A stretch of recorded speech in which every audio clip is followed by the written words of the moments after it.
ರಾಜ್ಯದಲ್ಲಿ RSS ನಿರ್ಬಂಧ ವಿಚಾರ ಸಾಕಷ್ಟು ರಾಜಕೀಯ ಜಟಾಪಟಿಗೂ ಕೂಡ ಕಾರಣವಾಗಿದೆ. ಈ ವಿಚಾರವಾಗಿ ಮಾತಾಡಲಿಕ್ಕೆ ಶಾಸಕರಂತ ಬಸನಗೌಡ ಪಾಟೀಲ್ ಯತ್ನಾಳ್ ಅವರಿದ್ದಾರೆ. ನೇರವಾಗಿ ಮಾತಾಡಿಸ್ತಾ ಹೋಗ್ತೀನಿ.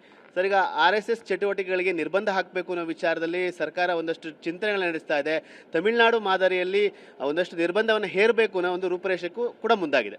ಇದು ತಮಿಳುನಾಡು ಮಾದರಿ ಅಲ್ಲ, ಪಾಕಿಸ್ತಾನ ಮಾದರಿ, ತಾಲಿಬಾನ್ ಮಾದರಿ. ಸಿದ್ದರಾಮಯ್ಯ ಸರ್ಕಾರ ಇದ್ದಿದ್ದೆ ಮುಸ್ಲಿಮರ ಸರ್ಕಾರ.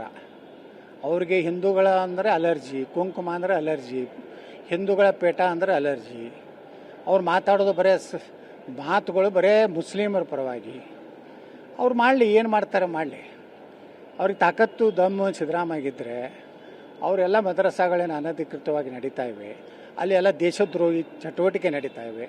ಭಾರತದ ವಿರುದ್ಧ ಇಸ್ಲಾಂ ಏನು 2047ಕ್ಕೆ ಭಾರತವನ್ನು ಇಸ್ಲಾಂ ರಾಷ್ಟ್ರ ಮಾಡಬೇಕು ಅನ್ನೋಂಥ ಒಂದು ಗುಂಪು, ಒಂದು ಶಿಕ್ಷಣ ಕೊಡುವಂಥದ್ದನ್ನು, ನಿಮಗೆ ನಿಜವಾಗಿ ಭಾರತದ ಬಗ್ಗೆ ಗೌರವ ಇದ್ದರೆ ಅಂಥ ಎಲ್ಲ ಮದ್ರಸಾಗಳನ್ನು ಬಂದ್ ಮಾಡಿ, ಕರ್ನಾಟಕದ ಸರ್ಕಾರದ ಆಸ್ತಿಯಾಗಿರುವಂಥ ಜಮೀನಲ್ಲಿ ಏನು ಅಕ್ರಮವಾಗಿ ಆ ಮಸೀದಿಗಳನ್ನು ಕಟ್ಟ್ಯಾರ, ಮದ್ರಸಾಗಳೇನೇನು ಕಟ್ಟ್ಯಾರ, ಈದ್ಗಾಗಳೇನೇನು ಕಟ್ಟ್ಯಾರ, ನಿಮ್ಮ ನಿಜವಾಗಿನ ಜಾತಿ ಹತ್ತಿದ್ರೆ ಅವನ್ನೆಲ್ಲ ಕಡಿವಾಕಿ.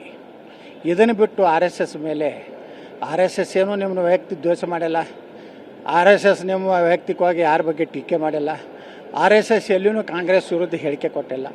ಅಂದರೆ ನಿಮ್ಮ ಉದ್ದೇಶ ಒಟ್ಟು ಸನಾತನ ಧರ್ಮವನ್ನು ಅಪಮಾನ ಮಾಡೋದು, ಭಾರತೀಯ ಸಂಸ್ಕೃತಿಯನ್ನು ರಕ್ಷಣೆ ಮಾಡುವಂಥ ಸಂಸ್ಥೆಗಳನ್ನು ಮುಗಿಸೋದು.